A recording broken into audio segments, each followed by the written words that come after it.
In this video, we put an end to mistyping the same things all the time. Hey friends, welcome back to the channel. If you're new here, my name is Matt and I make videos with tips and tricks to help you live a more convenient and easy life. And this is the fourth video in a playlist I've can't speak. This is the fourth video in a playlist I've been making for you guys that has easy and convenient tutorials for your tech that are that take no more than a couple minutes to implement. And so for today's video, we're going to be talking about keyword replacement or text replacement on our keyboard on our iPhones. So let's jump right in. This trick is especially useful for those things that we have to type a lot. So I use them for my email address, my home address. If you're a student and you have a long student ID number, you can use a trick for that, which I'll show you. And you can literally make a replacement for anything you want. So that's what we're going to show you. So let's jump right in. Here's my phone. We're going to go into our settings. Okay. And then you're going to go to general. From here, you're going to click on keyboard. And then now you're going to want the second option that says text replacement. Okay.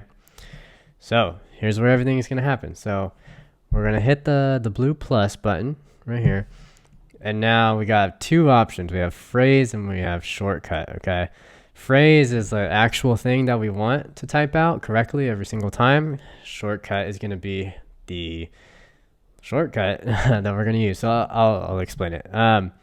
Let's do one for our home address. Okay.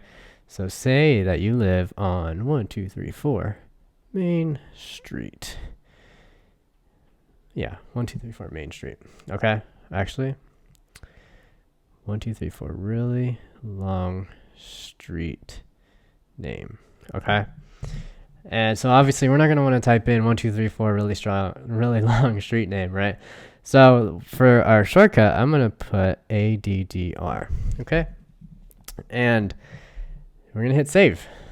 And bam, we have a shortcut. So now we're going to go into here's a note. So I just have keyboard shortcut examples. And when I type in ADDR, you can see that in the middle of the screen, you can see street name. You just press space, and bam, it populates itself correctly every single time without having to type in 1234 really long street name, right? Let's do another example. Say we have an email address that's really long. So really annoying email address at gmail.com. Okay. And so for email, I like to put EML, hit save. Okay, we'll go back to our note. And now if I type in EML, boom. The opportunity to mistype something and send it to somebody wrong, gone, right? We'll do one more. Say you're a student and you have an ID number. Okay, say your ID number is that. Right.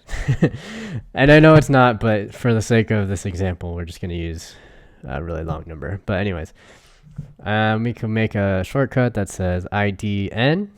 I wouldn't make it ID just because that's I'd, the contraction. I had, whatever. So I put ID and then N for number, save. And so you're writing an email and you say, my ID number is boom. And then now you don't mistype it, right? And that's literally it. I use these for so many things.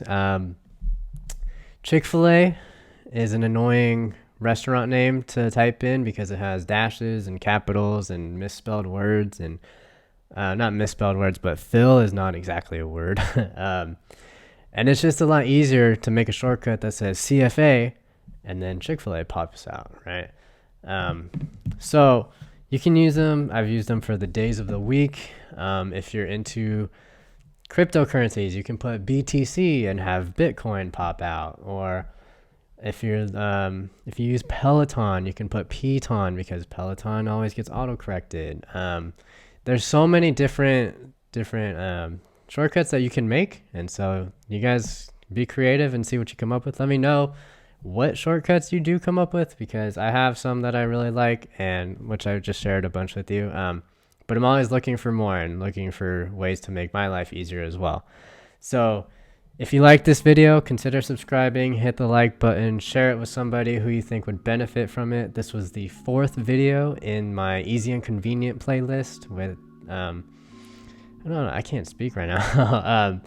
But the next video will be about how to back up your iPhone automatically without having to worry about it. Just set it up once and call it a day, and don't worry about it being backed up ever again. All right. Thanks for being here. Appreciate your time, and we'll see you in the next one. Thanks. Bye.